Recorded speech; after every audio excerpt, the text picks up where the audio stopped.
Avant qu'un homme ne soit brisé, avant qu'il ne devienne docile, avant qu'il ne devienne prévisible, on le persuade d'abord que l'amour le sauvera, que le mariage le complétera, que l'obéissance le protégera.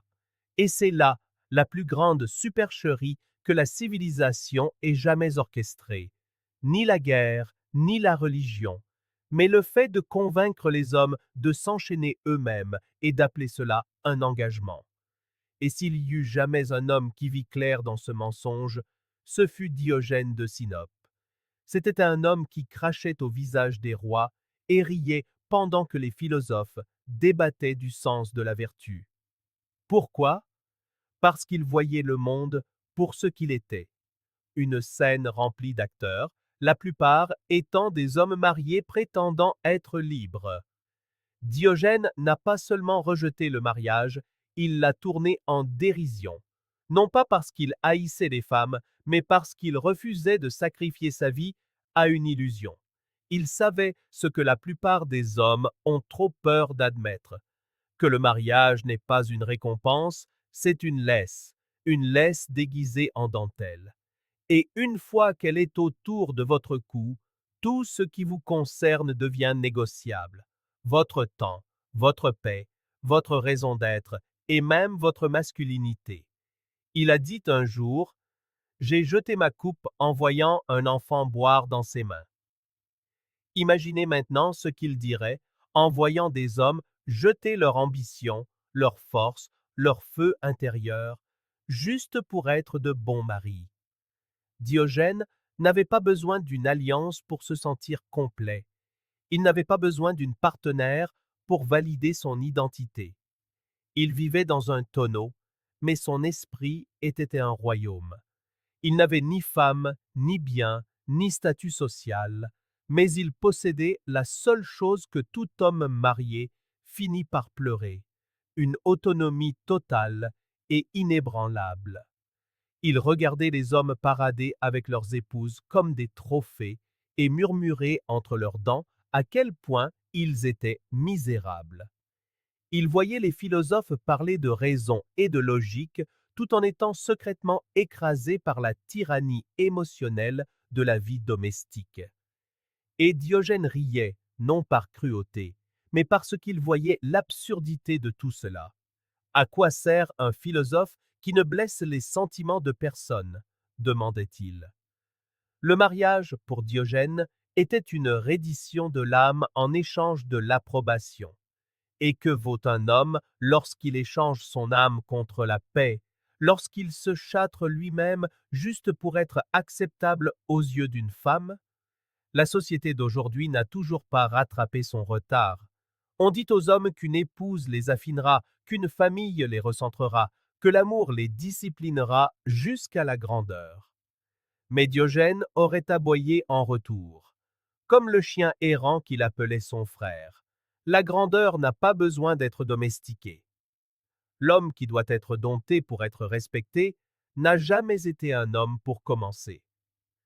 Et qu'est-ce que le mariage, en réalité, sinon un contrat sanctionné par l'État qui lie un homme à des obligations à vie envers une personne dont les émotions changent avec les saisons? Un homme signe des papiers en pensant s'assurer l'amour, mais il se porte en réalité volontaire pour une lente servitude émotionnelle. Diogène se moqua un jour de la définition de l'homme par Platon comme un bipède sans plumes. Il pluma un poulet, l'amena à l'Académie et dit « Voici l'homme de Platon ». S'il était vivant aujourd'hui, il entrerait dans une cérémonie de mariage, pointerait le marié du doigt et dirait « Voici l'esclave domestiqué qui se croit libre ». Ce qui rend cette philosophie si dangereuse, si explosive, c'est qu'elle ne se contente pas de se moquer de la société. Elle expose les coûts cachés de l'obéissance, la mutilation psychologique que les hommes endurent en échange d'être jugés responsables par une culture qui préférerait les voir domptés plutôt qu'éveillés. Diogène nous enseigne qu'on ne peut appartenir à une femme et à soi-même en même temps. L'une de ces allégeances doit se briser. Et la plupart des hommes, tragiquement, se briseront eux-mêmes juste pour garder leur mariage intact. Ils réduisent leurs objectifs, musellent leurs instincts, rient un peu moins fort, dorment un peu moins, deviennent un fantôme grevé d'une hypothèque. Mais Diogène a choisi le chemin inverse. Il a choisi de dormir à la belle étoile, de marcher pieds nus, de manger ce qu'il pouvait trouver, non pas parce qu'il n'avait pas les moyens du confort, mais parce qu'il ne pouvait se permettre la captivité. Il a compris quelque chose de vital que les hommes ont oublié. Il vaut mieux être seul dans la vérité qu'accompagné dans l'illusion. La question n'est pas de savoir si une femme peut vous aimer. La question est de savoir si vous pouvez vous aimer vous-même après avoir remis les clés de votre paix, de votre temps, de votre feu intérieur, juste pour être autorisé à entrer dans sa vie. Diogène demanderait: pourquoi mendier l'amour quand on peut marcher dans la liberté? Et c'est peut-être pour cela que les hommes modernes le trouvent dérangeant, parce qu'il n'a pas seulement rejeté le mariage, il a rejeté l'idée même que l'affection d'une femme devrait déterminer la valeur d'un homme. Il a pissé sur le piédestal, aboyé sur le public et rappelé à chaque homme qui regardait que la dignité commence au moment où l'on cesse d'avoir besoin d'être choisi. Voyez-vous, Diogène n'a pas seulement défié les règles, il a défié la raison derrière les règles.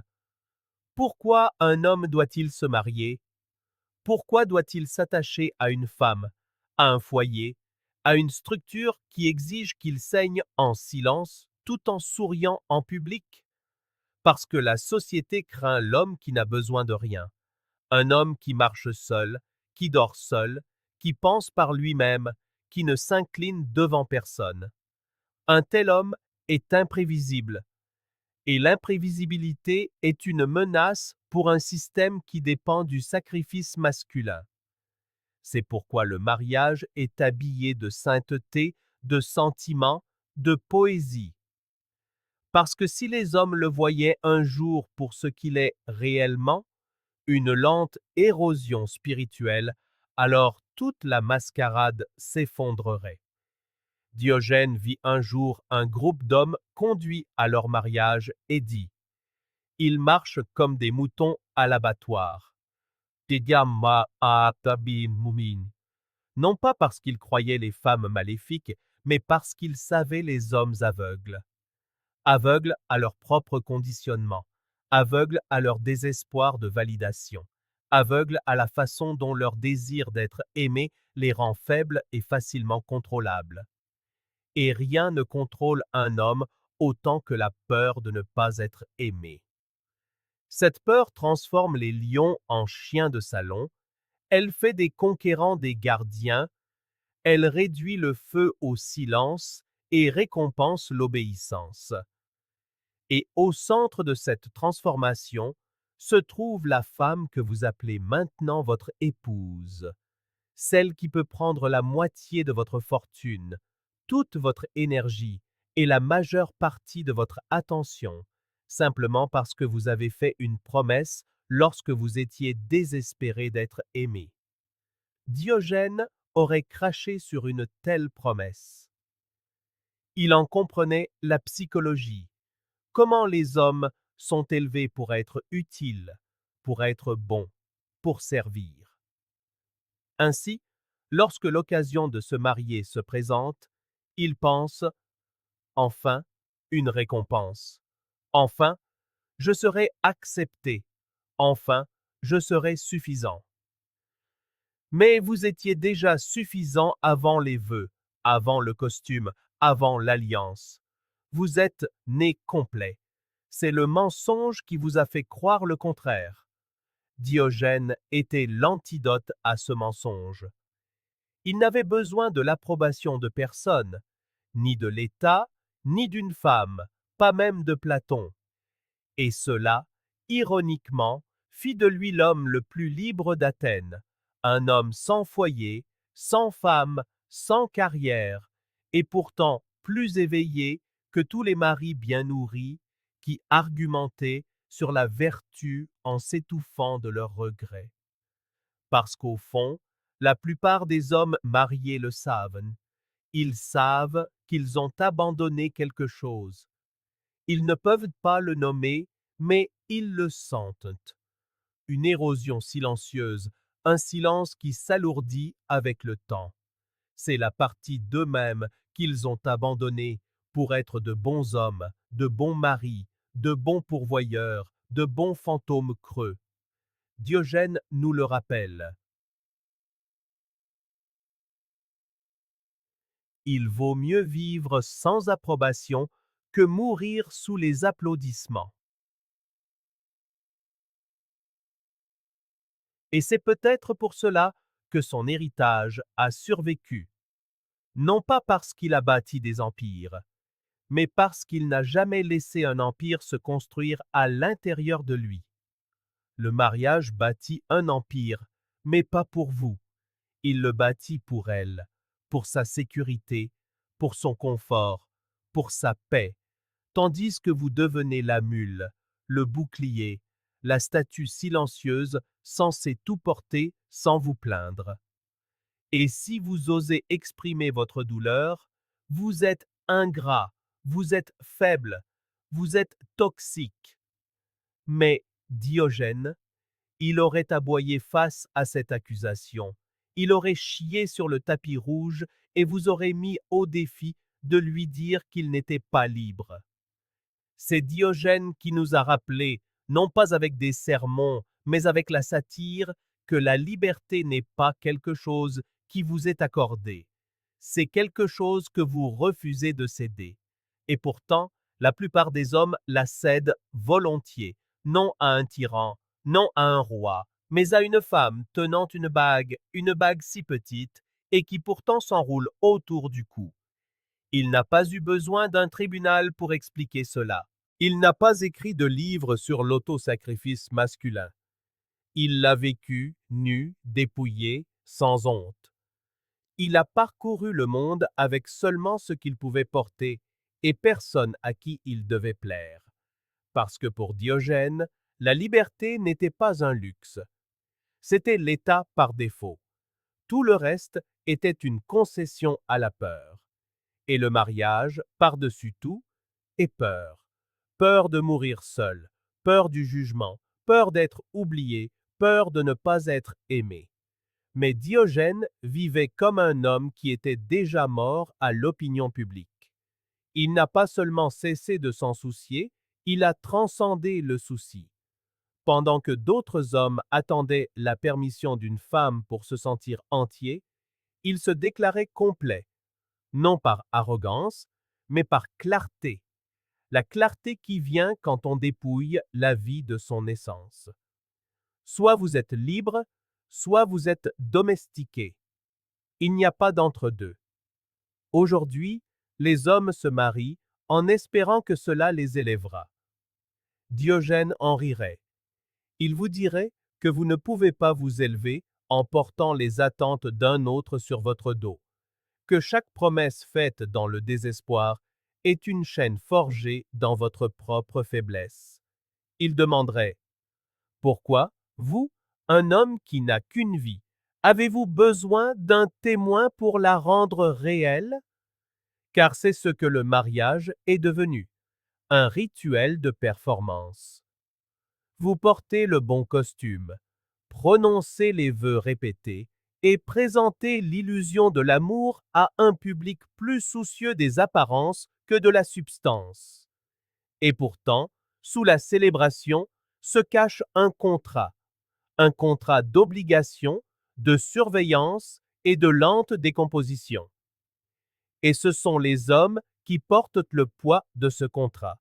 Vous travaillez, vous pourvoyez, vous sacrifiez. On attend de vous que vous soyez stable même lorsque votre âme se brise.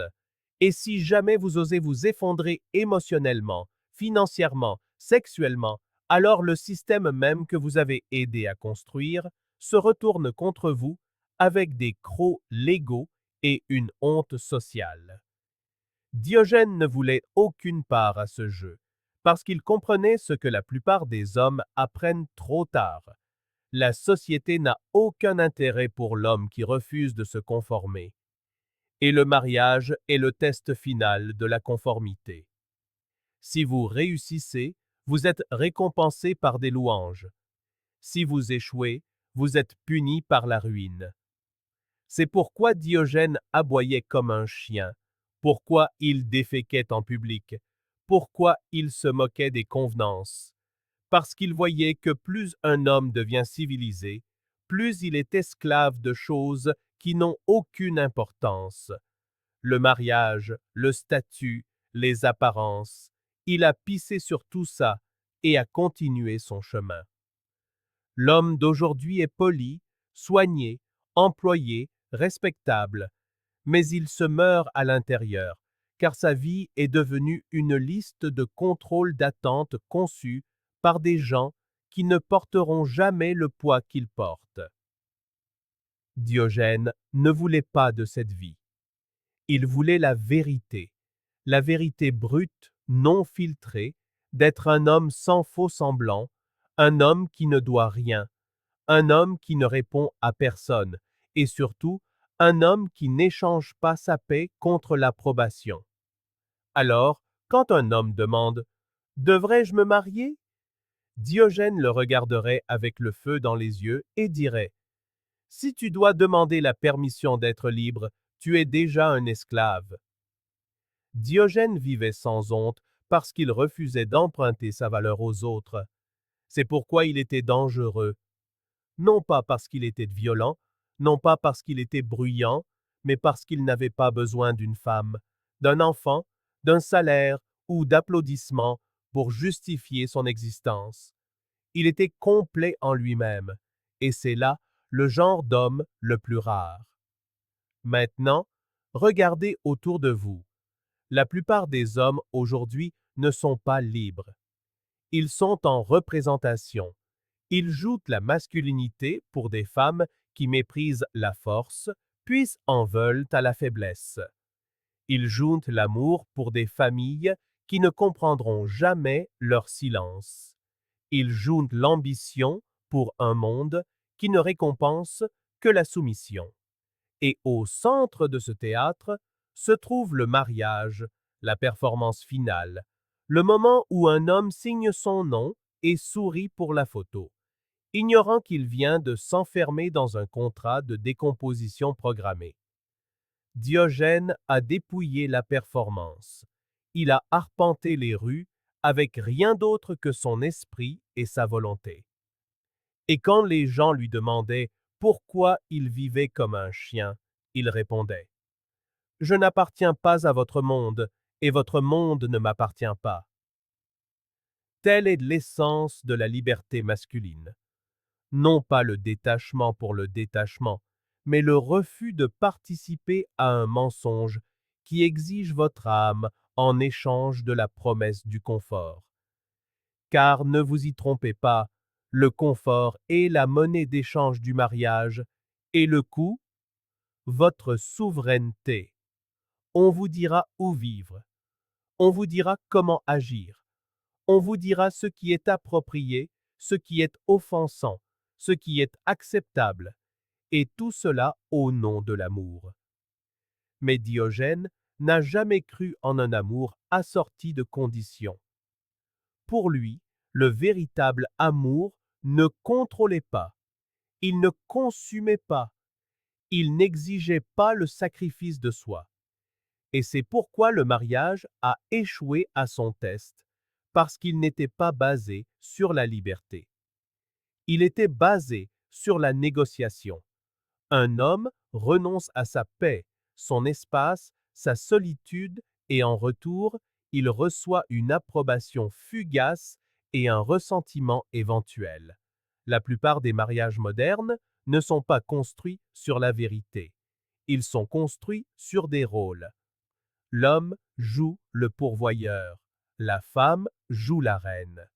La maison devient une scène, les enfants deviennent des accessoires Et finalement, l'homme devient invisible, invisible dans sa douleur, invisible dans ses désirs, invisible dans son sacrifice. Et pourtant, il continue. Pourquoi? Parce qu'on lui a dit que c'est ce que fait un homme bon. Un homme bon se marie. Un homme bon pourvoit. Un homme bon endure. Mais Diogène aurait hurlé face à ce mensonge et aurait dit: L'homme bon n'est pas l'homme obéissant. L'homme bon est celui qui a le courage d'être détesté pour vivre dans la vérité. C'est pourquoi il parcourait le marché en plein jour avec une lanterne en disant: Je cherche un homme honnête, pas un homme marié, pas un homme respecté, mais un homme honnête, car à la fin, à quoi bon l'amour s'il exige que vous vous mentiez à vous-même? À quoi bon la stabilité si elle se paie au prix de votre âme? À quoi bon un partenariat lorsque le coût est la mort de votre feu intérieur? Vous voyez, Diogène ne s'est pas seulement rebellé contre la société, il l'a contournée. Pendant que d'autres hommes débattaient du mariage, il vivait sans besoin. Pendant que d'autres mendiaient l'attention, il riait de leur désespoir. Et quand on lui demandait quel genre d'épouse il choisirait, il répondait: Si je me fouette, ne devrais-je pas aussi me marier? C'était sa réponse, non pas amère, mais d'une clarté brutale, car il comprenait que la douleur choisie par illusion n'est pas noble. Elle est pathétique. On ne dit pas cette vérité aux hommes modernes. On leur dit de courtiser une femme, de s'installer, de s'engager, et dans cet engagement, ils imaginent trouver un but. Mais c'est la grande tromperie.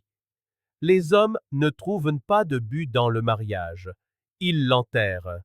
Ils l'enterrent sous les obligations, les responsabilités, les compromis, jusqu'au jour où ils se réveillent à côté d'une femme qui ne les aime plus, d'enfants qui n'ont plus besoin d'eux, et d'une version d'eux-mêmes qu'ils ne reconnaissent plus. Et tout cela aurait pu être évité s'ils s'étaient simplement demandé, comme Diogène: À quoi est-ce que je renonce pour cette illusion? Il n'avait pas peur d'être seul. Il avait peur d'être possédé, et il y a une différence. Un homme marié ne porte peut-être pas de chaîne, mais sa vie est liée par des attentes, par la routine, par des contrats émotionnels qui le punissent s'il dévie. Il peut avoir une maison, mais pas un foyer. Il peut avoir une femme, mais pas lui-même.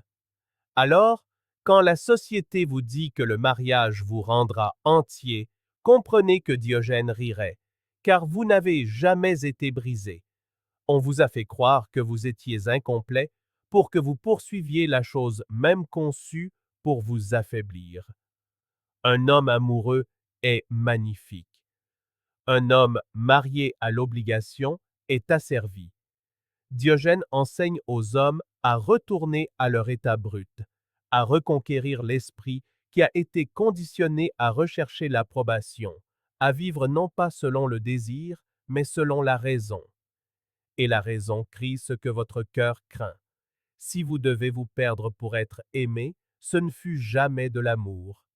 C'est pourquoi Diogène dormait au soleil et aboyait comme un chien, car même un animal sans collier est plus libre qu'un homme qui signe l'abandon de son feu intérieur.